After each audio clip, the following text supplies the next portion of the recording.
Today on the Take On Board podcast, I'm speaking with Julia Manning about discrimination and decision making and how to adopt an anti discrimination approach. Before we start the podcast today, I would like to acknowledge the traditional custodians of the land on which we record.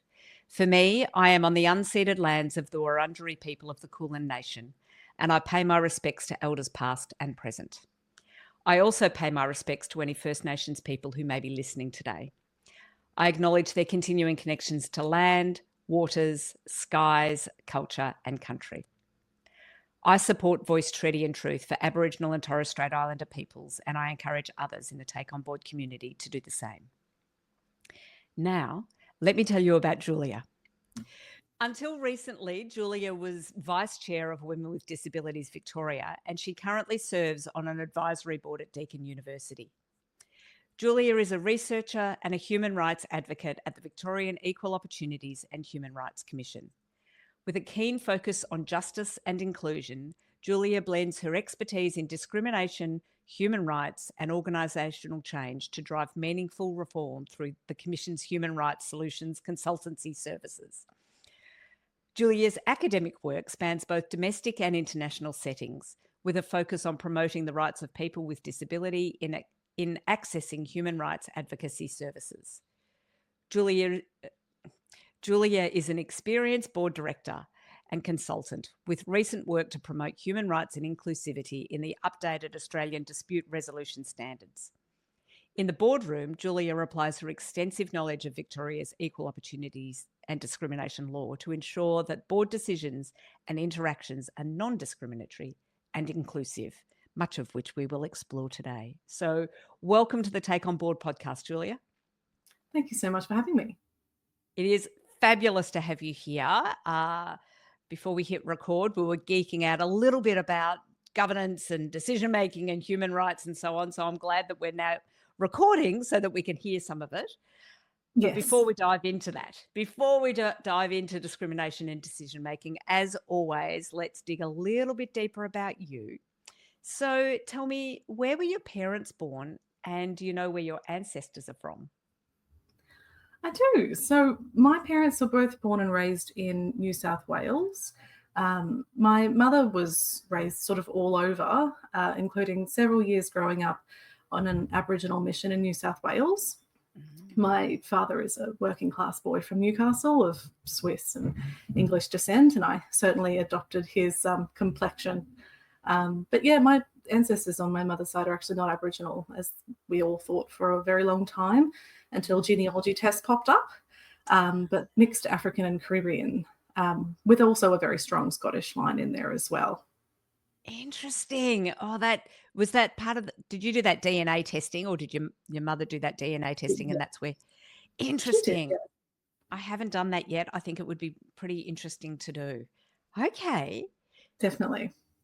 So what about you? Where were you born? Where did you grow up? Do you have siblings? I actually grew up in Townsville in North Queensland. Yeah, it's on the beautiful lands of the Bindal and Wulgaruga Bar people. I do have one sibling with whom I'm very close. Okay. So I was going to ask you about the traditional owners, first people of where you grew up, but you clearly know that. So tell me. Oh no, please add. No, I think I do. Now that I've left Townsville and lived away for over 10 years, I think I have a different appreciation for the country and the traditional custodians of the land. I lived abroad for some time, and when I returned home to the tropics, I felt something that I can really only attribute to being on country. Interesting. Yeah. I love to. So I love to visit in the wet season and experience the tropical downpours that are really sort of quintessentially North Queensland. And they featured so often in my childhood. And I think, I have a really different experience of that country now, as somebody who no longer lives there, than I did when I was growing up there. Interesting. Well, that might answer this next question then. Where do you feel your place or your home is? I think it's an interesting question. I think for a lot of us who've moved around, so I was born and raised in Townsville. I moved to Melbourne for about 4 to 5 years. I moved to London after that, and then I moved to Italy after that. both working in sort of human rights charity roles. I came back and moved to Sydney, and that was during the COVID pandemic, after which I returned to Melbourne because that's where my family is.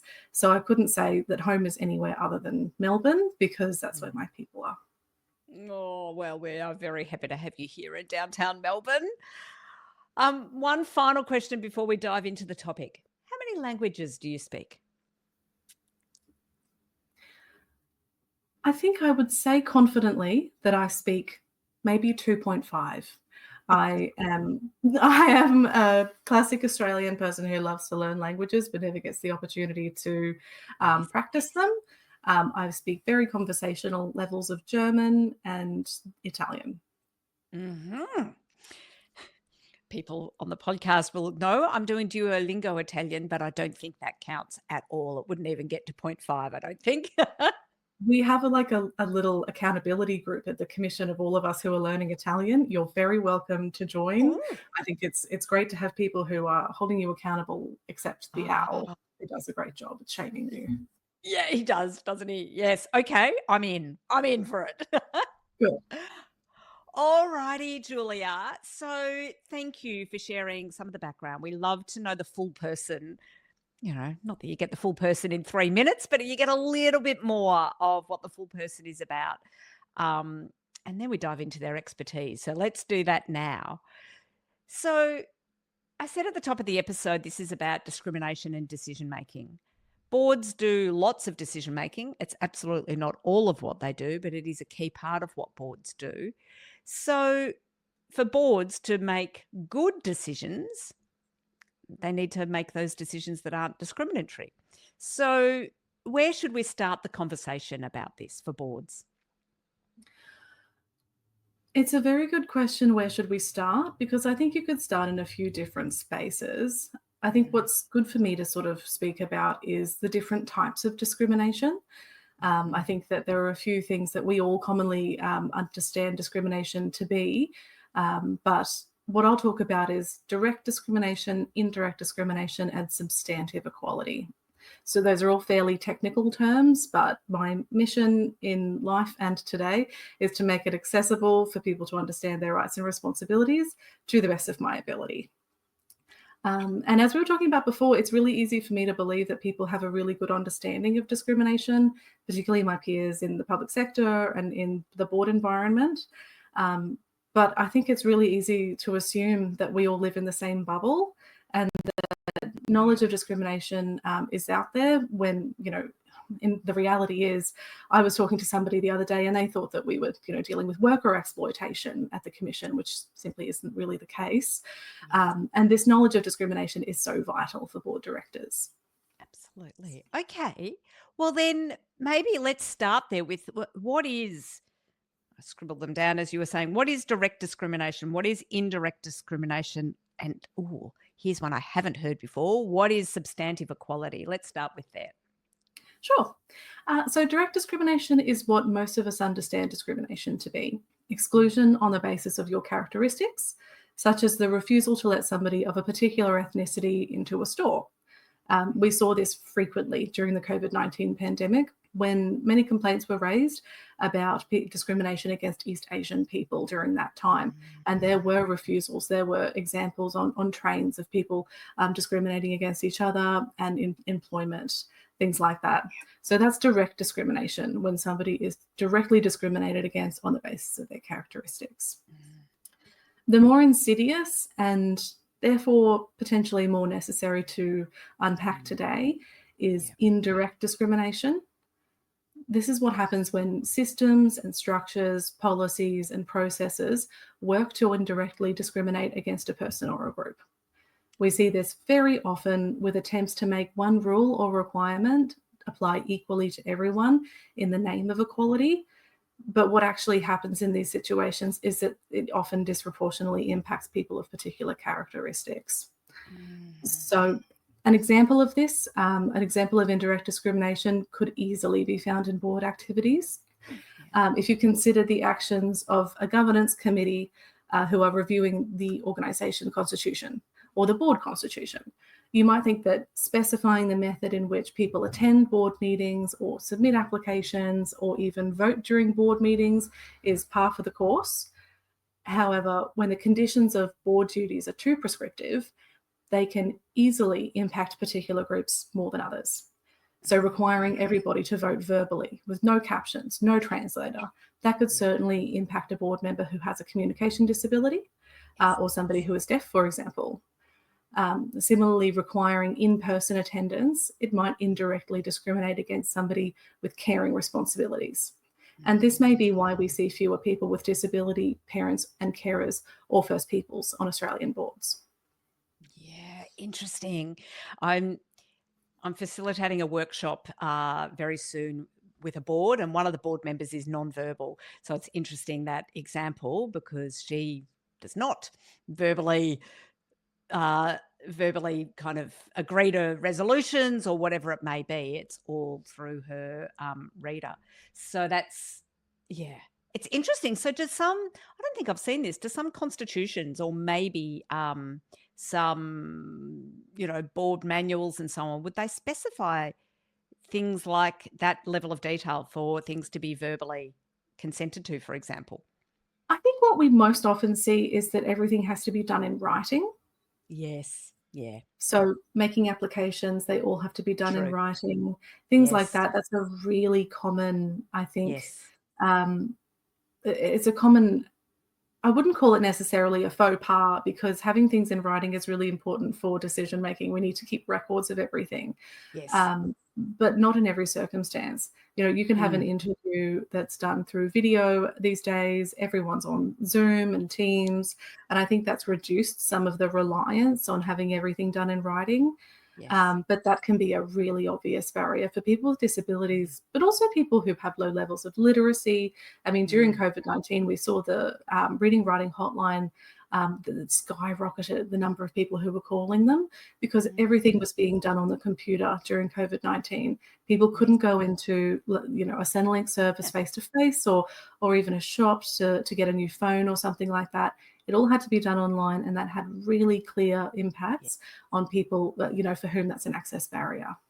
Yes.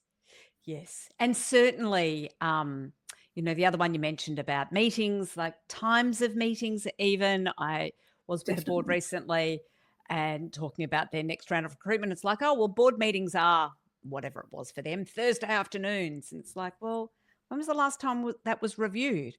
Oh, no, well, they're Thursday afternoons. It's like, well, maybe evenings, maybe weekends, maybe mornings, whatever it may be.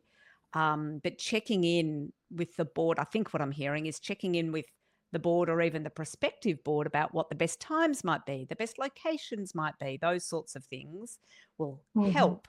Won't entirely avoid, but will help to avoid indirect discrimination. Well, one way of avoiding it is applying substantive equality. Yes, great. Tell us about that. So substantive equality is, again, one of those technical terms. It's sometimes referred to more broadly as equity. So under substantive equality, you recognise that applying a one-size-fits-all approach does have indirect impacts on people with particular characteristics. And what you advocate for under substantive equality is that people's needs are considered and responded to on an individual basis. So that would include, all of the above things that we've talked about, times of meetings, methods of participation. Is it possible for somebody to participate in board duties only using the chat function? And can you have a designated person who might read out comments so that they are part of the general discussion as well? How is your voting undertaken? Things like that. That should be done on an individual basis. It shouldn't be that everybody has the same rule applied, because what we know is that isn't equality. Yes. Okay. So I'm thinking about board chairs who are running meetings and who are trying to bring together the board calendar and try to bring things together. And I imagine some will feel a little overwhelmed by this, whether it actually board chairs and company secretaries, those that are herding the cats, shall we say. It's already a bit of a challenge to herd cats of board directors. And bringing in, I'm absolutely not disagreeing with substantive equality, right? But bringing in substantive equality brings in a whole lot of different factors that they need to think about. What's your advice to them in doing that? It's a really good question. I mean, I myself have heard some very well-meaning voices saying things like, how can I possibly know what will impact people with disability? Or I can't possibly make a list of all of the rules to include every scenario or every personal circumstance because they won't be fit for purpose. I need to make something that broadly applies to everybody because that's the most functional way of making these systems of rules. I think in those circumstances, what that demonstrates to me is that there might be a bit of a lack of understanding of building your systems with disability or other characteristics in mind. I think this is when it's best to get advice on what your responsibilities are. This is something that I advocate for all the time, is that we don't have to be everything to the board. We don't have to be everything as a governance expert, a membership expert, and also a human rights expert. There are people out there who can give you advice on what are the broad things that you need to include in your induction manuals or in your board governance manuals and things like that to be as inclusive as possible. And then for other characteristics or other access needs, taking things on a case-by-case basis. So every organization is different. Some organizations by design are not inclusive or not diverse potentially. If you think about like the men's shed, they might not need to consider the same things as other organizations, and that's fine. That's the purpose of their organization. But there are a few things that you can keep in mind broadly when thinking about these things, particularly with decision making. Diversity on boards is something to consider. I know that we talk about it a lot, that diversity begets better decisions, but it's also important to prioritize diverse perspectives when making these decisions. If you look around your room and everybody in the room is a white woman, it isn't the big step for diversity that you may think it is. If you're not taking on the experiences of diverse communities, you likely won't meet their needs. And that's the same in the boardroom. If you're not considering diverse perspectives when you're making induction materials or offboarding, things like that, then you're likely not meeting the needs of a diverse board group. So I think it would be best to maybe get advice and promote that diversity as well. The second thing to do is reviewing and auditing your decisions and practices. So regularly reviewing past decisions to assess whether your decision-making or even your policy documents were, consciously or unconsciously discriminating against particular groups. That could be through scheduling meetings at 3:00 on a Thursday. That might indirectly impact parents and carers. We know that. So if you look at your past approaches and you continuously improve your practices through reviewing and auditing and continuous improvement, then you can adjust those processes accordingly. Maybe we won't schedule them at 3. Maybe we'll schedule them between 6 and 8 at night, because that can generally be a little bit easier for people with caring responsibilities. It's interesting, we talk a lot on this podcast about diversity in the boardroom. Diverse groups make better decisions. So a board makes decisions, therefore a diverse group is good. But of course, the inverted commas secret sauce, if you can say that, is inclusivity, and having that inclusivity in the diverse group as well. And I just want to pick up on how important that is in all aspects. I was at the Australian Governance Summit recently, and there was a conversation about whether we should pay directors of not-for-profit organisations. And the magnificent Graham Innes was there, and his view, which I endorse, is that, if you're not paying people, how are you getting, you're missing out. You're not getting full access to the talent pool, basically. And another panellist on that panel also talked about, particularly for not-for-profit organisations, if it's not open to the full talent pool, if it's only open to those people that can volunteer their time, then who's governing our social service organisations? Absolutely. So I'm wondering about your reflections about remuneration and substantive equality. Well, I love this discussion because I think it's really important for us to have very frank and honest conversations about remuneration. I think Mhm, particularly as women on boards, it's important for mhm, us to advocate for what we want. And mhm, I think for me, something that I really strongly advocate for is not only being remunerated for your time, but it's commensurate remuneration for your lived experience as well. mhm, I think it's extremely important to to note the role of allies in the boardroom when we're discussing issues of substantive equality, discrimination, human rights. I absolutely acknowledge the privileges that have allowed me to walk into certain rooms without somebody asking why I'm there, which I know is not the case for a lot of people who are, usually more qualified in certain spaces than I am. And I think that's where allyship comes in. It's advocating for issues that are, in accordance with your values, using your influence to make meaningful change. And in my view, a high tide raises all boats. So I have successfully advocated for commensurate remuneration for lived experience in the boardroom because doing that recognizes that personal storytelling and applying your lived experience is work. There is a lot of research to support the fact that it is psychologically, physically taxing to be constantly asked to provide a perspective if you're from a diverse community, whether that's First Peoples, especially First Peoples, who are asked very regularly to speak on behalf of all First Peoples on really complex and personally vexing issues, but to be done so as sort of an aside to their substantive role. So, yes, I think we should be paying board directors. And yes, I think we should be paying board directors commensurately, especially if they are applying their lived experience. For boards that are thinking about kind of overtly, I guess, or consciously thinking about avoiding discrimination, and I think it sounds like there needs to be a consciousness about it. If there's not a consciousness about it, it might sneak in some ways that are, inverted commas, well, fair to all, but not necessarily fair to those they need to be fair to. Mhm. So, is there other tips and tricks, shall we say, for boards in thinking about avoiding discrimination in decision making and in their practice? Definitely.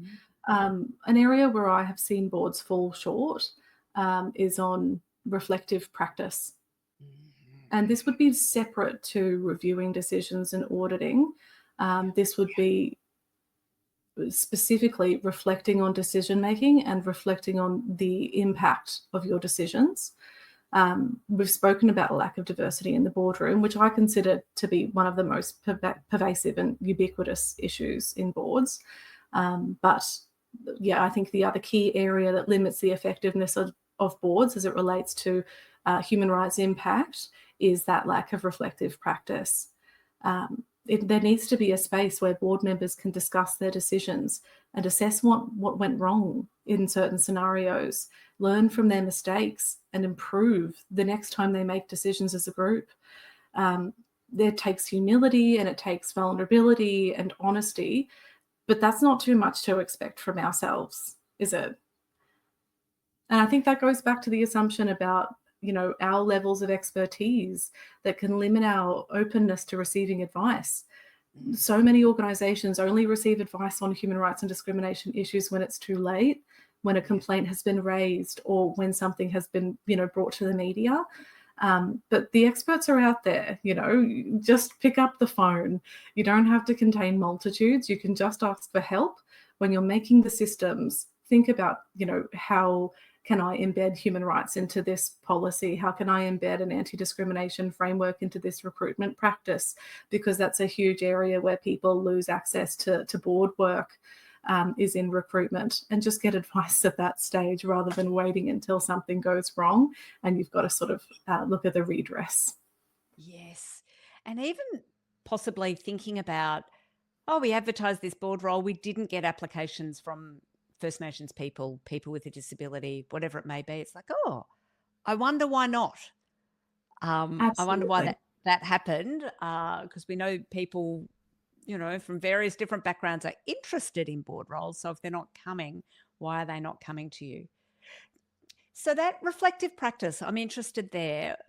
Where have you seen that again, in practical terms? Like, I have seen things like at the end of a meeting, there will be a reflection about that meeting and how it went, which may include around inclusivity. There may be, as I've just said, reflection about a recruitment process and not only where we got applications, but where we didn't get applications and what might be going on behind the scenes there. There's obviously board reviews that are done, whether it's annually or every couple of years. Is that the sort of thing you're thinking about with reflective practice, or are there some other ways that can be incorporated that would be helpful? I think it definitely depends on the makeup of the board.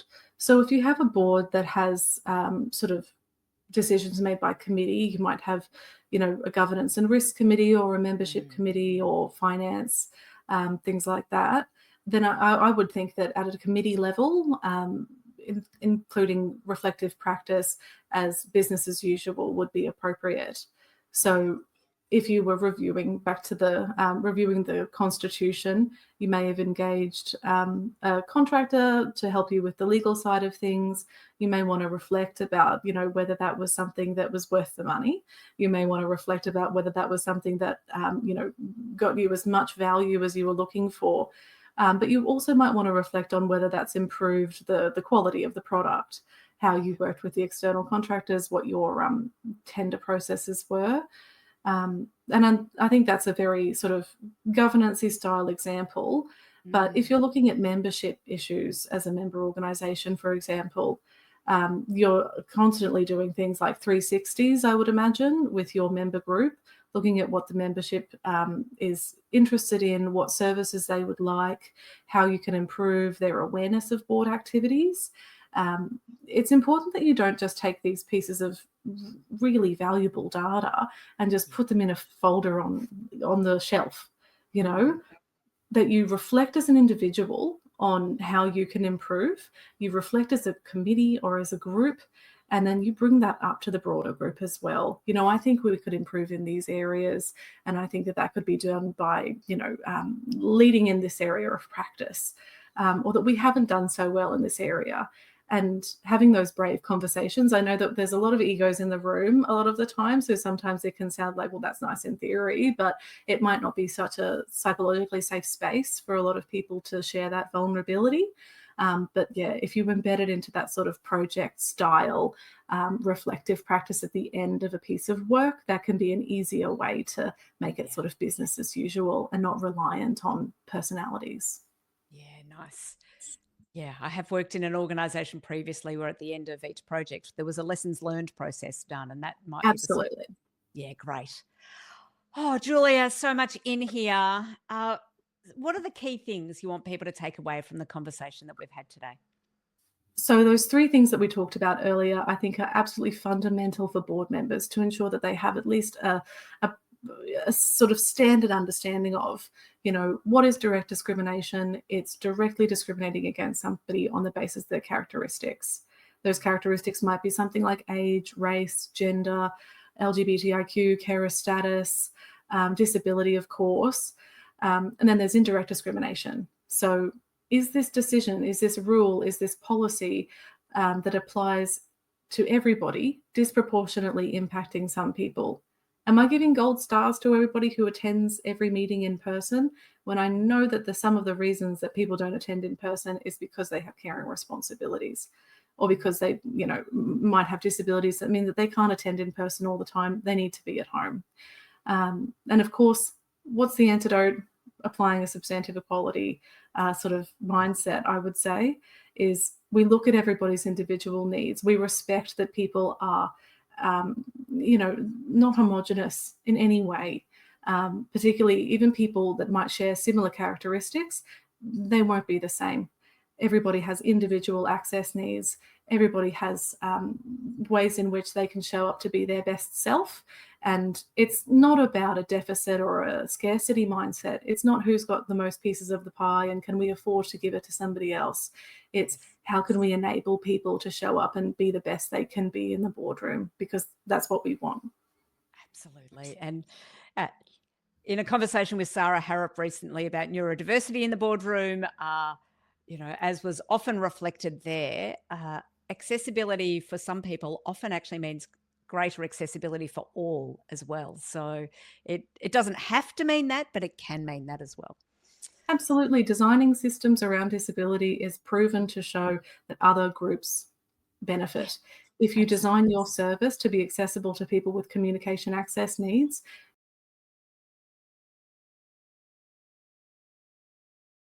not, people who don't speak English as well as others, people from First Nations backgrounds, people who have low literacy for whatever reason, people with, without access to technology. It's just there, it's so proven to be true, and I absolutely loved that one. So I'm glad Yes. you brought it up. And is there a resource you would like to share with the Take On Board community? Yes, there is something that I'm very excited to have been working on recently at the Commission, which is our Human Rights Health Check. What has become so clear to me during my time working in this space is that it's not enough to be telling organisations what it is to do wrong, Mhm. or how they are failing in achieving and delivering human rights and inclusion. Um, there's also, I think, a bit of an obligation on how can you do it right. So I wanted to talk about this resource because we've developed it with the Victorian community in mind. That is, as well as human rights, I think that's our area of expertise, is talking to the Victorian community about what their needs are, where access, inclusion, and human rights are concerned.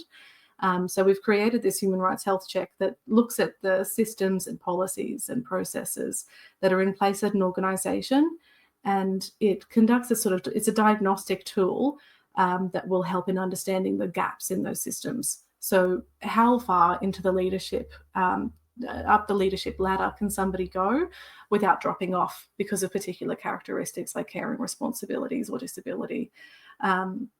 How many people who have family that live internationally, how do they fit into the reasonable adjustments, flexible work, expectations on office attendance?